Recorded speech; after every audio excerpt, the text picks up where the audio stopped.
अकारण क्रोध अस्वीकार्य है, परंतु यदि क्रोध से कुछ शुभ हो तो क्रोध और दंड भी धर्म ही है। संसार का सबसे बड़ा पाप क्या है? संसार का सबसे बड़ा पाप है किसी निर्बल को सताना, और संसार का सबसे बड़ा दंड भी उस निर्बल के मुख से निकली हाय है। श्री कृष्ण कहते हैं, आपने लोहार को लोहा पिघलाते हुए तो जरूर देखा होगा, और ये लोहा पिघलता है इस चमड़ी की बनी धौनकी से निकली हवा से। जरा आप सोचिए, एक मृत पशुओं की खाल से बनी धौनकी इतने कठोर लोहे को वश में कर सकती है। ठीक उसी प्रकार आप चाहे जितने भी शक्तिशाली क्यों ना हो, यदि आपने किसी निर्दोष किसी निर्बल को सताया तो उसके मन से निकली हाय और उसका श्राप आपके जीवन को भस्म कर सकता है। श्री कृष्ण कहते हैं, जगत में प्रत्येक व्यक्ति को किसी न किसी प्रकार की निर्बलता अवश्य होती है। जैसे कोई बहुत तेजी से दौड़ नहीं पाता तो कोई अधिक भार नहीं उठा पाता, कोई असाध्य रोग से पीड़ित रहता है तो कोई पढ़े हुए पाठों को स्मरण में नहीं रख पाता। ऐसे अनेकों उदाहरण और भी हैं। क्या आप किसी ऐसे व्यक्ति को जानते हैं जिसे सब कुछ प्राप्त हो और हम जीवन की उस एक निर्बलता को जीवन का केंद्र मानकर जीते हैं? हृदय में दुख और असंतोष दोनों सदा रहते हैं। निर्बलता मनुष्य को जन्म से अथवा संयोग से प्राप्त होती है, किंतु उस निर्बलता को मनुष्य अपने ही मन की मर्यादा बना लेते हैं। किंतु कुछ व्यक्ति ऐसे भी होते हैं जो अपने पुरुषार्थ और श्रम से उस निर्बलता को पराजित कर देते हैं। क्या भेद है उनमें और अन्य लोगों में? क्या आपने कभी विचार किया है? सरल सा उत्तर है इसका, जो व्यक्ति निर्बलता से पराजित नहीं होता, जो पुरुषार्थ करने का साहस रखता है, हृदय में वो निर्बलता को पार कर जाता है। अर्थात निर्बलता अवश्य ईश्वर देता है, किंतु मर्यादा मनुष्य का मन ही निर्मित करता है। श्री कृष्ण कहते हैं, द्वंद्व दो मनुष्य के मध्य होता है, परंतु विजय सदैव एक ही मनुष्य को मिलती है। जबकि समान रूप से दोनों शक्तिशाली होते हैं और दोनों व्यक्ति समान ज्ञान प्राप्त करते हैं, लेकिन सफलता एक को ही मिलती है। इसका कारण क्या है? मान लो दो प्रकार के लोहे होते हैं, एक ठंडा एक गर्म। कभी सोचा है, लोहकार लोहे को लोहे से ही काटता है, परंतु सदैव ठंडा लोहा ही गर्म लोहे को काट पाता है। और यही नीति मनुष्यों पर भी लागू होती है। जब युद्ध होता है तो जिसके मन में ईर्ष्या होती है, जलन होती है, आक्रोश होता है, वह गर्म लोहे के समान है, और जिसका मन शांत होता है, जिसका मन संयम से बंधा होता है, वो ठंडे लोहे के समान है। और वहीं ईर्ष्या और द्वेष गर्म लोहे को काट सकता है। इसलिए यदि जीवन के संग्राम में विजय प्राप्त करनी है तो अपने मन को शांत रखें, क्योंकि गर्म लोहे की भांति ईर्ष्या और क्रोध जैसे भाव को रखने वाला मनुष्य सदैव शांत स्वभाव के मनुष्य के समक्ष निर्बल पड़ जाते हैं। शक्ति ईर्ष्या और क्रोध में नहीं, शांति और संयम में। आपने कभी न कभी योद्धा को युद्ध की तैयारी करते हुए जरूर देखा होगा। वही युद्ध जो ज्वालामुखी की भांति कभी भी फट सकता है। युद्ध वही जीतता है जो युद्ध में व्यतीत होने वाले समय से अधिक समय युद्ध की तैयारी में लगाता है। जो योद्धा अभ्यास क्षेत्र में जितना अधिक समय देगा, रणभूमि में उतना ही कम रक्त बहेगा। एक समान लोहा और तीखी तलवार में अंतर यही है कि एक तीखी तलवार को कड़ी अग्नि परीक्षा से होकर गुजरना पड़ता है, लोहकार की मार खानी पड़ती है। एक तलवार जितनी पीड़ा सहेगी, उसका वार उतना ही प्रबल होता है। इसलिए पीड़ा से घबराएं नहीं, उसका सामना करें, उसका अभ्यास करें, क्योंकि यही अभ्यास जीवन के युद्ध में आपको विजयश्री बना सकता है। श्री कृष्ण कहते हैं, यदि आगे बढ़ना है तो अपनों का साथ दो। और ये बात सत्य भी है, और अपनों का साथ देना ही चाहिए, परंतु साथ देने से पूर्व ये अवश्य पहचान लेना चाहिए कि अपने हैं कौन।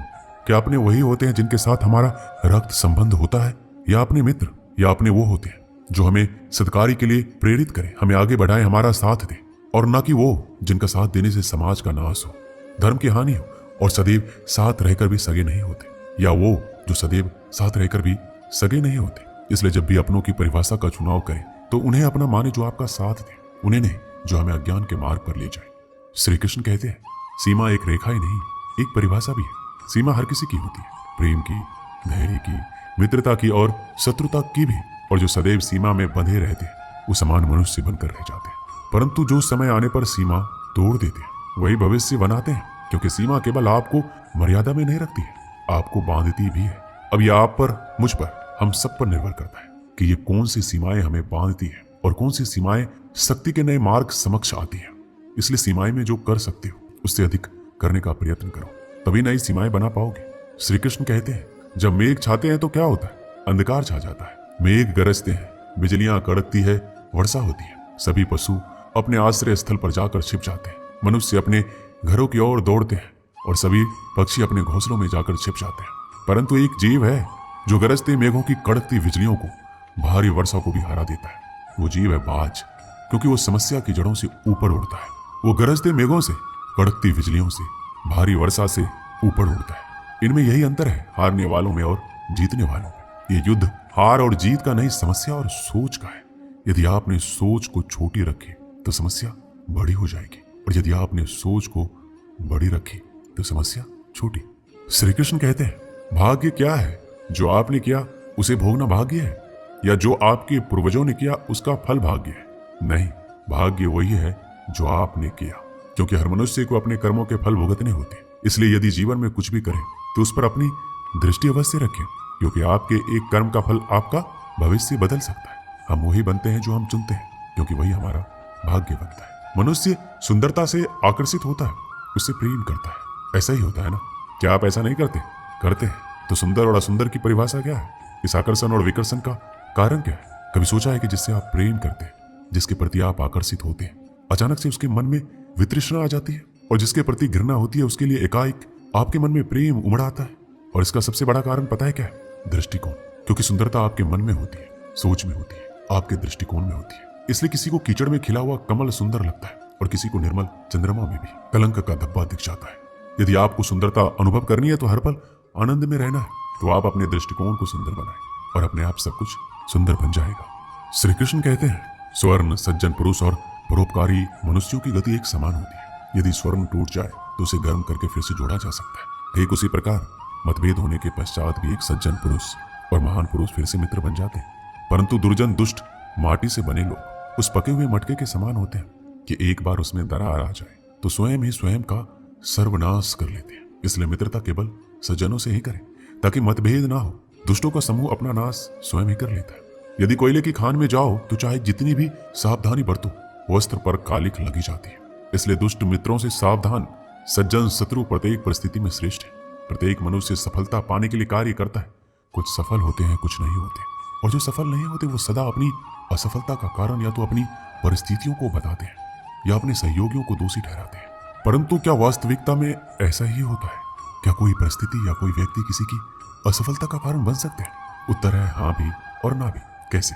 आपने तितली को देखा होगा, आपने एक मक्खी को भी देखा होगा। प्रकृति ने दोनों को समान गुण दिए हैं रसपान करने का, लेकिन एक तितली जो फूलों पर जाकर उसका रस लेती है और इस अवस्था में नए फूल खिलने की व्यवस्था भी करती है, और मक्खी घाव पर बैठती है, घाव को सराती और रोग भी फैलाती है। यदि इसमें किसी बात का अंतर है तो केवल सोच का। यदि आप उचित मार्ग चुनेंगे तो आपको सफलता अवश्य मिलेगा, आप में उत्साह बढ़ेगा, और यदि आप अनुचित मार्ग चुनेंगे तो आपको असफलता मिलेगी, निराशा मिलेगी।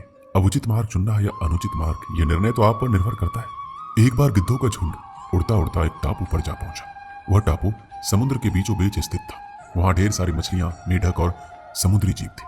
इस प्रकार गिद्धों को वहां खाने पीने की कोई कमी नहीं थी। सबसे अच्छी बात यह थी कि वहां गिद्धों का शिकार करने वाला कोई जंगली जानवर नहीं था। गिद्ध वहां बहुत खुश थे। इतना आराम का जीवन उन्होंने पहले नहीं देखा था। उस झुंड में अधिकांश गिद्ध युवा थे। वो सोचने लगे, अब जीवन भर इसी टापू पर रहना है, यहाँ से कहीं नहीं जाना है, क्योंकि इतना आरामदायक जीवन कहीं नहीं मिलेगा। लेकिन उन सबके बीच में एक बूढ़ा गिद्ध भी था।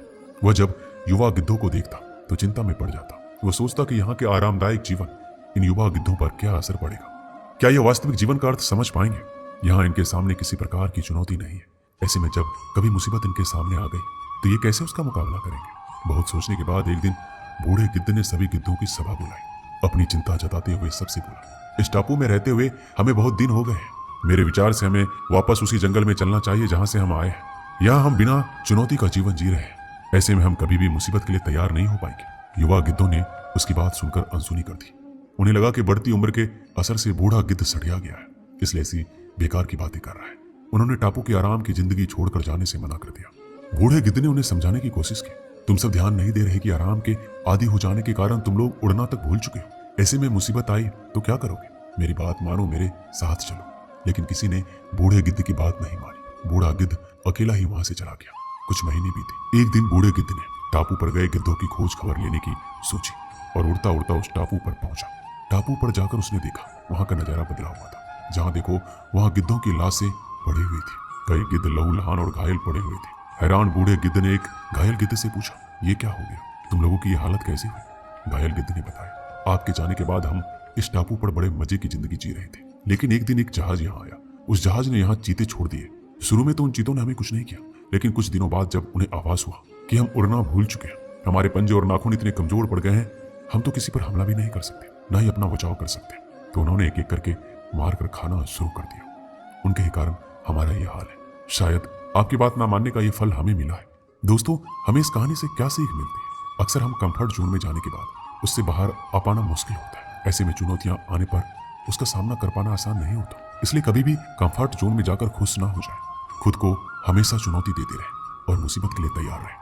जब तक आप चुनौती का सामना करते रहेंगे तो आप हमेशा आगे बढ़ते रहेंगे।